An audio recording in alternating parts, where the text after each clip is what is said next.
సుఖినో భవంతు. వేదార్థి మహర్షి గారి చేత ప్రవేశపెట్టబడిన హూ యామ్ ఐ అంటే నేను ఎవరు అనే ఒక ప్రశ్నకి జవాబుగా మనకి అందించినటువంటి సమాచారం అంటే ఆత్మ పరిశీలనలో, అంతేకాకుండా బ్రహ్మజ్ఞానము అనే డివినిటీ అండ్ సెల్ఫ్ రియలైజేషన్ అనే పుస్తకం ద్వారా హూ యామ్ ఐ అన్నది మనకి మహర్షి గారు అందించారు. దాన్ని ఈరోజు కొంచెం క్లుప్తంగా అర్థమయ్యేటట్టు చెప్పుకుందాము. మీ అందరికీ ఇది తెలియదని కాదు, అందరికీ సబ్జెక్ట్ తెలిసిన దాన్ని మళ్ళీ గుర్తు చేసుకుందాం అందరం కలిసి అనే ఒక సద్భావంతో దీని గురించి మాట్లాడదామని అనుకుంటున్నాను. హూ యామ్ ఐ అంటే నేను ఎవరు అన్నది ఒక ప్రశ్న. ఇదే ప్రశ్న మనల్ని మనం వేసుకుంటే, లేదా ఎవరినైనా అడిగినా నువ్వెవరు అని సామాన్యంగా వచ్చే జవాబు ఎట్లా ఉంటుందంటే, నేను ఫలానా వ్యక్తి భార్యని, లేదా ఏదో ఒక మైక్రోసాఫ్ట్ కంపెనీలోనో ఎక్కడో ఉద్యోగం చేస్తున్న వ్యక్తినని, లేదా మన తల్లిదండ్రుల పేరు చెప్పి వాళ్ళ సంతానాన్ని, మన ఐడెంటిటీని మనం చెప్పుకుంటాము. నిజానికి అది సరైన జవాబు కాదు. సరైన జవాబు ఏంటంటే, నేను ప్రాణశక్తి పరమాణువులతో తయారైనటువంటి భగవంతుని యొక్క అంశని, కాన్షియస్నెస్ అనబడే జ్ఞానం నాలో భగవంతుడి నుంచి వచ్చి ఉంది. ఈ జ్ఞానాన్ని, ఈ కాన్షియస్నెస్ని నేను అనే ఒక జవాబు రావాలి. అది రావాలి అంటే మనం బ్రహ్మజ్ఞానాన్ని, మహర్షి గారు మనకు అందించిన బ్రహ్మజ్ఞానాన్ని, బ్రహ్మజ్ఞాన జ్ఞానాన్ని తరువుగా అధ్యయనం చేయాలి. అది అధ్యయనం చేసినప్పుడే మనం కాన్షియస్నెస్ అనబడే జ్ఞానాన్ని నేనని, భగవంతుని తన్మార్పుగా తయారైన శక్తి పరమాణువులు నాలో ప్రాణశక్తిగా ఉండబట్టి నేను ఆ కాన్షియస్నెస్ని అనబడే జ్ఞానాన్ని నేనే అని జవాబు చెప్పగలుగుతాం. చెప్పాలి అంటే ముందు సబ్జెక్ట్ మనకి తెలియాలి. బ్రహ్మజ్ఞానం అనుభవంలోకి కూడా రావాలి, ఆచరణలోకి కూడా రావాలి. అప్పుడు దాన్ని సరైన జవాబుగా మనం స్వీకరించగలం. ఇది మనకు అర్థం అవ్వడం కోసం మహర్షి గారు దీన్ని తెలియజేశారు. ఎట్లా తెలియజేశారంటే, దీన్ని మనం వివరంగా చెప్పుకునేటప్పుడు దాన్ని క్షుణ్ణంగా, క్లుప్తంగా ఒక 4 అంశాల్లో చెప్పుకుంటాము. ఒక ఉదాహరణగా ముందు మన యాపిల్ని చూడడం ఒకటి చెప్తారు. తర్వాత ఉదాహరణగా 2 వ్యక్తులు ఏ బిని తీసుకుని వాళ్ళ ప్రాణశక్తిని గురించి, వాళ్ళ లైఫ్ని గురించి అది ఒక ఎగ్జాంపుల్గా చెప్తారు. 3వ అంశంగా మనకి వేదాలు, సనాతన మహర్షులు అందించినటువంటి అహం బ్రహ్మస్మి అంటే ఏంటో, తత్వమసి అంటే ఏంటో, ప్రజ్ఞాన బ్రహ్మ అంటే ఏంటో కూడా తెలియజేస్తారు. 4వ అంశంగా హూ యామ్ ఐ నేనెవరు అన్న ప్రశ్నకు సరైన జవాబును మనం పొందిన తర్వాత ఒక మనిషిలో, మానవుడిలో ఎలాంటి మార్పు వస్తుంది, ఈ లవ్ అండ్ కంపాషన్ అంటారు, ఈ కరుణ ప్రేమాల ఆవిర్భావం జరిగి పర్ఫెక్షన్ వైపుగా ఎలా మూవ్ అవ్వగలుగుతారు అన్న 4 ముఖ్య అంశాలుగా ఈరోజు దీన్ని మనం తెలుసుకుందాం. ఈ 4 అంశాలు మహర్షి గారు మనకు తెలియజేసినవే. ఇంకా వివరంగా ఉంటుంది ఆ చాప్టరు. అంత వివరంగా చెప్పుకునే సమయం మనకి ఇప్పుడు లేదు. క్లుప్తంగా, క్షుణ్ణంగా తెలుసుకునే ప్రయత్నం చేద్దాం. మొదటిగా యాపిల్ పండుని మనం మన బాహ్య నేత్రాలైన 2 కళ్ళతో చూసినప్పుడు దాన్ని యాపిల్గా, ఒక పండుగ భావిస్తాము. అంతకంటే ఎక్కువ దాని గురించి మనం ఆలోచించాము. కానీ అంతర్నేత్రాలు అనబడే జ్ఞాననేత్రంతో, ఈ జ్ఞాననేత్రం అనేది జ్ఞానం ద్వారా సంపాదించుకోగలుగుతారు. ఈ జ్ఞాననేత్రంతో దాన్ని కనుక చూడగలిగితే యాపిల్ పండుని, అది భగవంతుడి యొక్క తన్నార్పుగా ఏర్పడినటువంటి ఒక వస్తువు అన్నమాట. పండు పరమాణువులు భగవంతుడి అంశంగా ఉన్నటువంటి శక్తి పరమాణువుల యొక్క కలయికతే ఈ యాపిల్ పండు ఏర్పడింది. ఇది భగవద్ అంశం అని, భగవంతుని తన్మార్పుగా ఏర్పడింది అని, యాపిల్ పండు కూడా భగవద్ అంశమేనని తెలుసుకుంటామన్నమాట. అలా తెలుసుకోవడం అన్నది ఎలా జరుగుతుందంటే, మనం కొంత వెనక్కి తవ్వుకుంటూ వెళ్ళాలి. ఈ పండు ఎక్కడి నుంచి వచ్చింది? ఒక వృక్షము ఈ పండుని పండించిందనమాట. ఒక చెట్టు నుంచి ఈ పండు వచ్చింది. తర్వాత ఈ చెట్టు అనబడే ఈ వృక్షము ఎక్కడి నుంచి వచ్చింది? భూమిలోంచి, నేలల్లోంచి పుట్టి పెరిగి పెద్దదయింది. భూమి అనబడే ఈ నేల ఎక్కడి నుంచి తయారైంది? ఇది పంచభూతాల్లో ఒకటి. పంచభూతాలు ఎట్లా ఫామ్ అయ్యాయి, ఎక్కడున్నాయి అన్న ప్రశ్న వేసుకుంటే, ఇట్లా వెనక్కి దవ్వుకుంటూ పెడితే, పంచభూతాలు అనేక శక్తి పరమాణువుల యొక్క కలయిక వలన పంచభూతాలు ఏర్పడ్డాయి. పంచభూతాలు అంటే మనకందరికీ తెలుసు: నీరు, అగ్ని, భూమి, ఆకాశము, వాయువు.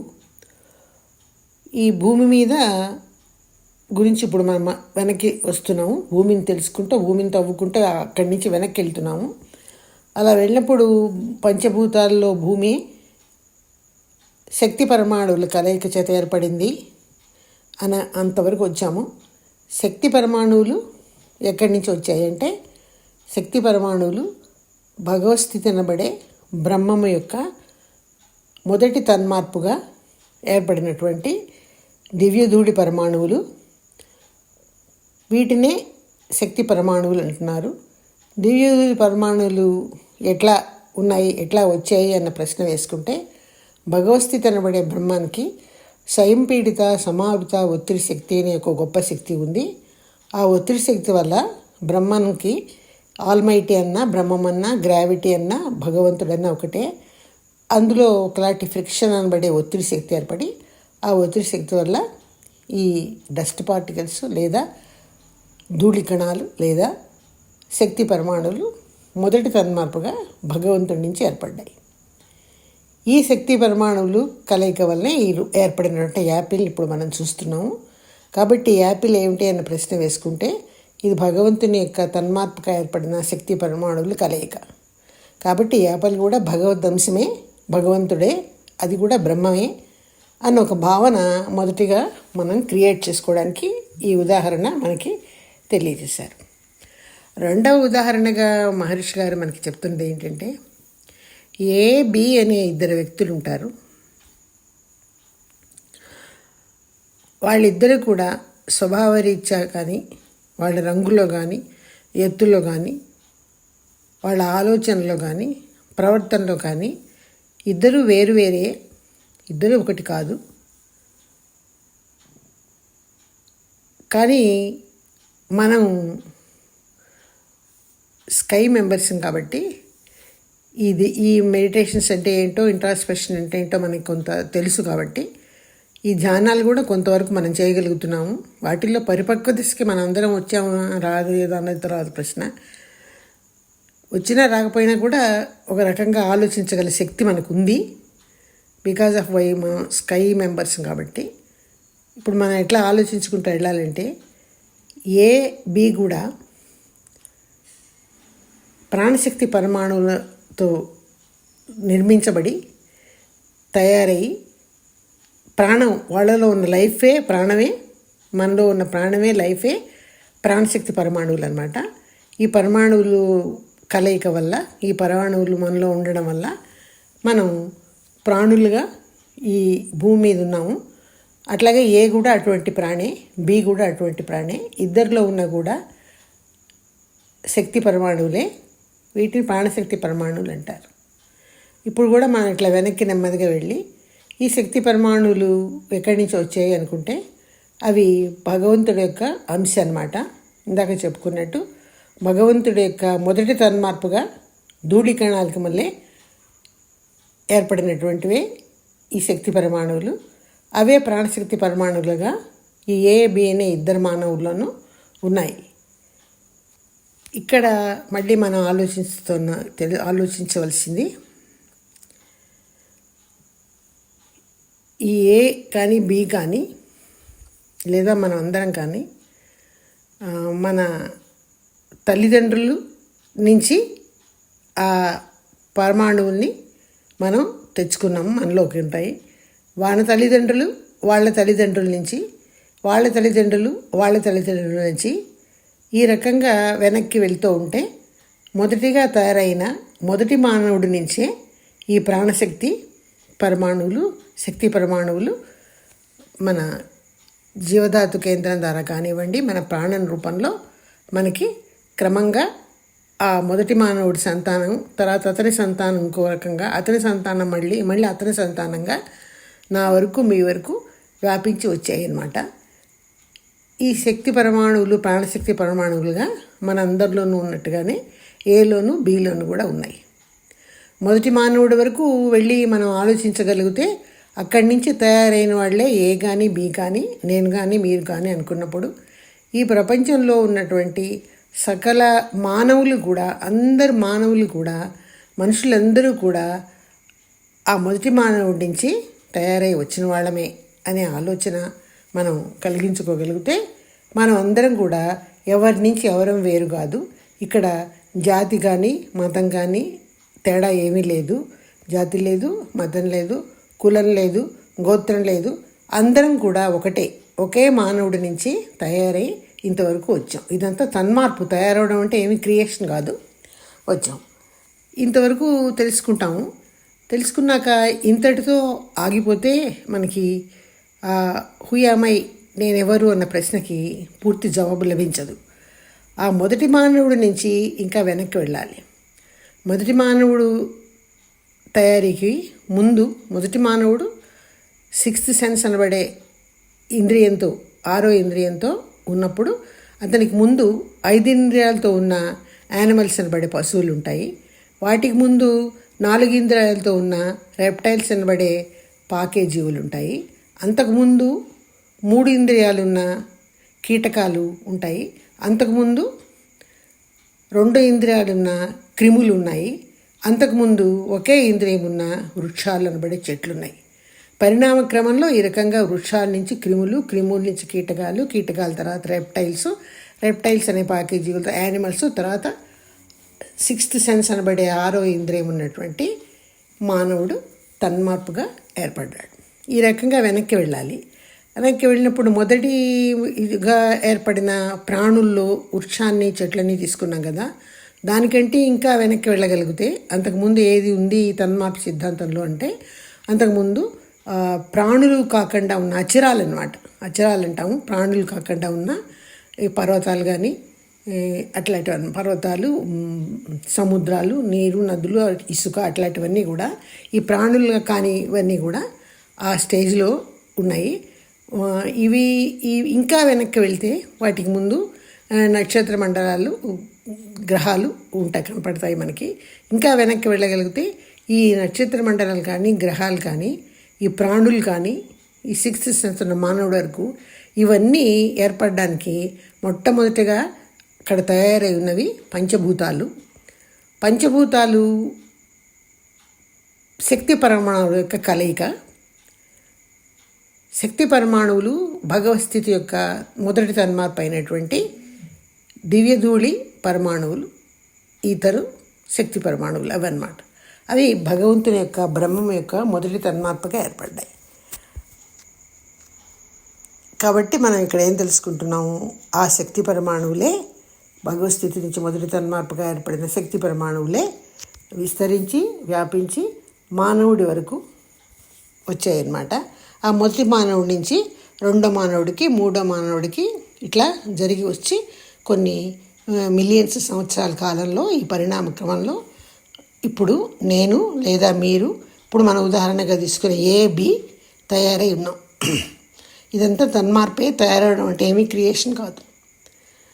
ఇక్కడ మన కంక్లూజన్లో మనకేం తెలుస్తుంది? ఈ ప్రాణశక్తి పరమాణువుల రూపంలో బి ఉన్నారు కాబట్టి వాళ్ళల్లో ప్రాణమే భగవస్థితి తన్మార్పగా ఏర్పడిన శక్తి పరమాణువులు ప్రాణశక్తి పరమాణువులుగా ఉన్నాయి కాబట్టి వీళ్ళిద్దరు కూడా ఒకళ్ళ నుంచి ఒకళ్ళు వేరు కాదు, ఒకటే అని కూడా కాకుండా వీళ్ళందరూ కూడా బ్రహ్మం యొక్క అంశమేనని, బ్రహ్మము తన్మార్పే అని, వాళ్ళిద్దరూ ఏమి తేడా లేదని, అలాగే నేను నువ్వు కూడా ఆ తన్మార్పు యొక్క వ్యక్తులమేనని మనం ఇక్కడ ఒక లాంటి చిన్న కంక్లూషన్కి వస్తున్నాం. ఇక్కడ ఈ కంక్లూషన్కి మనంతటా మనం రావడం కాదు. ఇందులో మనం స్కై మెంబర్స్ కాబట్టి ఈ ఫిలాసఫీ అంతా కొంచెం అవగాహన చేసుకున్న వాళ్ళం కాబట్టి ఒక పద్ధతిగా ఇక్కడికి వచ్చున్నాము ఈ ఆలోచనతో. కానీ ఇంతకు ముందుగానే ఈ సృష్టిలో మనకి సనాతన ఋషులు ప్రాచీన కాలం నుంచి కూడా మనకు చాలా చక్కటి సందేశాలు అందించారు. వాటిల్లో అహం బ్రహ్మస్మి ఒకటి, తత్వమసి ఒకటి, ప్రజ్ఞానం బ్రహ్మ ఒకటి ఉన్నాయి. వీటిని కొంచెం మనం తరిచి చూడగలిగితే, మహర్షి గారు మనకు తెలియజేసిన పద్ధతుల్లో కనుక చూడగలిగితే నేనెవరు అన్నదానికి చాలా కరెక్ట్గా చక్కటి జవాబు మనం పొందగలుగుతాం. అహం బ్రహ్మస్మి అంటే నేనే బ్రహ్మనై ఉన్నాను, నేనే పరమాత్మని, నేనే భగవంతుడిని అనే మీనింగ్ అన్నమాట. అది ఏ రకంగా నేనే బ్రహ్మం అని అనుకున్నామో మనం ఇప్పుడు ఈ తన్మార్పుని భగవస్థితి నుంచి తెలుసుకున్నాం కాబట్టి ఆ భగవస్థితి శక్తి పరమాణువులు రూవే ప్రాణశక్తి పరమాణువుల్లా మనందరిలోనూ ఉన్నాయి కాబట్టి ఆ భగవంతు తన్మార్పుగా నేను ఏర్పడ్డానని, నేను బ్రహ్మనేనని అహం బ్రహ్మస్మి అనే ఒక కంక్లూజన్కి రాగలుగుతాం అన్నమాట. అహం బ్రహ్మస్మి అని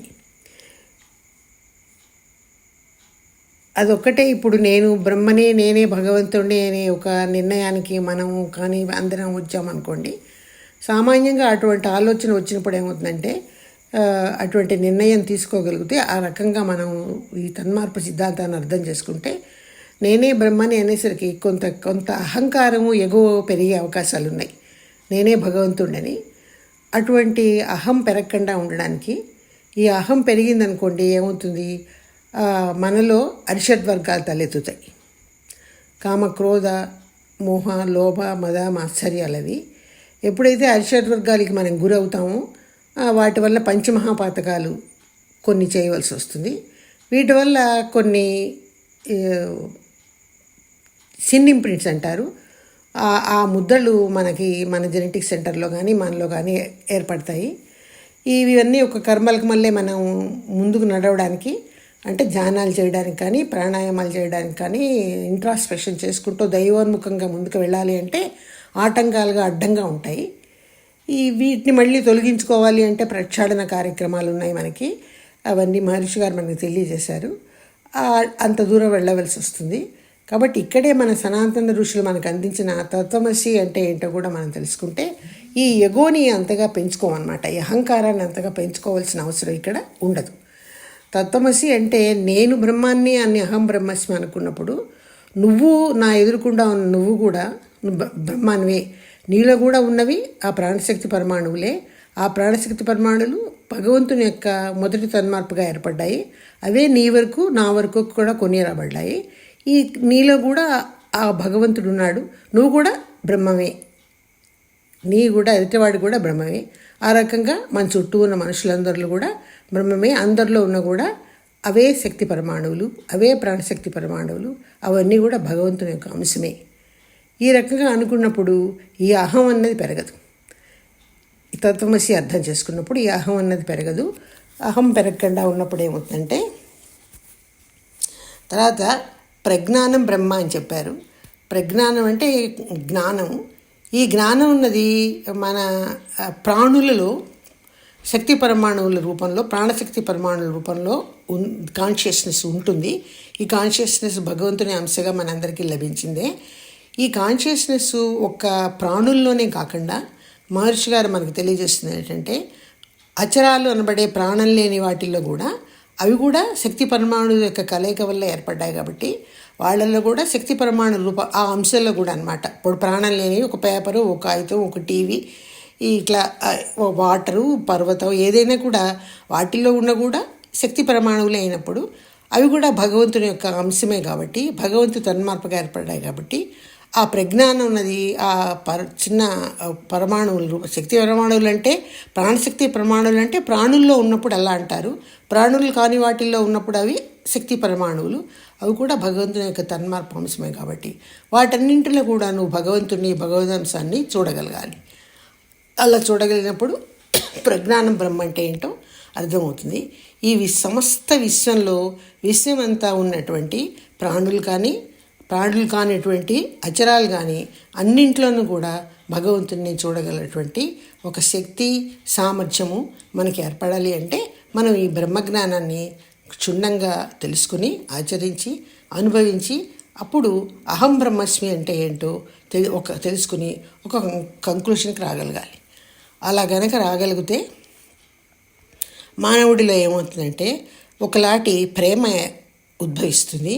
సొసైటీలో అందరి పట్ల, మనుషుల పట్ల, ప్రాణులు కానిటువంటి వస్తువుల పట్ల, ప్రపంచ విశ్వంలో ప్రతిదాని మీద కూడా ఒకలాంటి ప్రేమ కలుగుతుంది, సద్భావం కలుగుతుంది. ఎవరైనా హింసించినా, బాధ పెట్టినా, ఏం చేసినా కూడా కష్టపెట్టినా నేను భగవంతుడినే కష్టపెడుతున్నాను, భగవంతుడినే కించపరుస్తున్నాను అనే ఒక భావంతో ఎవరిని ఇబ్బంది పెట్టరు, కష్టపెట్టరు, బాధ పెట్టరు. ప్రతి వ్యక్తిలోనూ భగవంతుడిని చూసినప్పుడు, ప్రతి వస్తువులోనూ భగవంతుడిని చూసినప్పుడు ప్రతి వ్యక్తికి కూడా అవసరాన్ని బట్టి వాళ్ళ ఇబ్బందుల్లో ఉన్నా, కష్టాల్లో ఉన్నా వాళ్ళకి సేవ చేయాలి, వాళ్ళ విషయంలో కరుణతో ఉండాలి, వాళ్ళకి సహాయకారిగా ఉండాలి అనే ఒక సద్భావము ఆటోమేటిక్గా డెవలప్ అవుతుంది. బ్రహ్మజ్ఞానాన్ని తెలుసుకున్నాక అహం బ్రహ్మస్మి అనే ఒక అనుభవాన్ని పొందిన తర్వాత తప్పకుండా అటువంటివి డెవలప్ అవుతాయి. వాటి దాదాపు కరుణ, ప్రేమ అంటారు. లవ్ అండ్ కంపాషన్స్ అనమాట. ఈ కంపాషన్ వల్ల, లవ్ వల్ల సొసైటీలో చాలామందికి సేవ చేసే అవకాశాలు ఏర్పడతాయి. ఎప్పుడైతే సొసైటీలో పేదవాళ్ళకి, అవసరమైన వాళ్ళకి సొసైటీ నుంచి మనం ఎన్నో సహాయ సహకారాలు అందుకుని మన జీవితాన్ని గడుపుతున్నాం మనం అందరము. కాబట్టి మనందరం వాళ్ళకి తప్పనికన్నా మన వంతు ఒక రుణం తీర్చుకోవాలి, వాళ్ళకి కొంత తిరిగి ఈ రుణం తీర్చుకునే పద్ధతిలో కొంత సర్వీస్ చేయాలి అని మహర్షి గారు మనకి తెలియజేసినట్టు ఆ భావం ఏర్పడి ఆ సర్వీస్ మైండ్ డెవలప్ అవుతుంది. ఎప్పుడైతే సర్వీస్ మైండ్ డెవలప్ అయిందో ఈ ప్రేమ కాస్త కరుణగా, కంపాషన్గా మారి అందరి పట్ల ప్రేమ, గౌరవము, వాళ్ళకి సహాయ సహకారాలు అందించి భావాలు మనకి కలుగుతాయి. ఇవి కలిగినప్పుడే మనుషులు స్లోగా ఈ ధ్యానాలు చేయడం కానీ, ఇంట్రాస్పెక్షన్ చేయడం కానీ జరిగి పర్ఫెక్షన్ వైపుగా వెళ్ళగలుగుతారు. పర్ఫెక్షన్ అంటే పరిపూర్ణతగా పూర్తిగా అడుగు వేయగలిగితే అటువంటి వ్యక్తుల్లో దానికి చాలా మనకి ధ్యానము, మెడిటేషన్తో పాటు ఈ ఇంట్రాస్పెక్షన్ కూడా చాలా సహాయకారిగా ఉంటుంది. ఇంట్రాస్పెక్షన్లో 4 అంశాలు, తర్వాత 5వ అంశమే ఈ హూ యామ్ ఐ నేనెవరు, ఇవన్నీ తెలుసుకుని ఇంట్రాస్పెక్షన్ పూర్తి చేసుకున్న తర్వాత ధ్యానాలు చేయగలిగితే ఆ పర్ఫెక్షన్ వైపుగా ఈ కరుణ, ప్రేమ ఆవిర్భావాల వలన ముందడుగు వేసి వెళ్ళగలుగుతాము. ఈ సద్భావంతో మనం ఎప్పుడైతే పరిపూర్ణతని వ్యక్తి సంపాదించుకోగలిగాడో అతని ప్రవర్తనలో అన్ని కనపడుతున్నవన్నీ కూడా నోబుల్ డీడ్స్ అంటారు. ఆ నోబుల్ డీడ్స్ వాళ్ళలోనే కనిపిస్తూ ఉంటాయి. మనం అందరం కూడా ఈ హూయామై అనబడే నేనెవరు అన్న ప్రశ్నకి జవాబు అహం బ్రహ్మస్మిగా తెలుసుకుని వీలైనంత వరకు సమాజంలో ఉన్న వ్యక్తులకి చేయగలిగినటువంటి సేవ, సహాయ సహకారాలు అందిస్తూ మెడిటేషన్స్ అనబడే ధ్యానాలు చేస్తూ ఇంట్రాస్పెక్షన్ అనే ఆత్మశోధన వైపుగా ప్రయాణం చేస్తూ ఆ పర్ఫెక్షన్ అనే పరిపూర్ణత వైపుగా వెళ్ళాలని ఆశిస్తూ ఇంతటితో ముగిస్తున్నాను. సుఖినో భవంతు. నేను మాట్లాడినటువంటి ఈ స్పీచ్లో భావము అన్నది బేసిక్గా మహర్షి గారు అందించింది. కానీ చెప్పే తీరులో కానీ, మాట్లాడే మాటల్లో కానీ ఏమైనా చిన్న చిన్న పొరపాట్లు జరిగి ఉండొచ్చు. ఆ విషయాలు ఏమైనా జరిగి ఉంటే మిమ్మల్ని అందరినీ మన్నించమని కోరుతూ ఇంతటితో ముగిస్తున్నాను. సుఖినో భవంతు.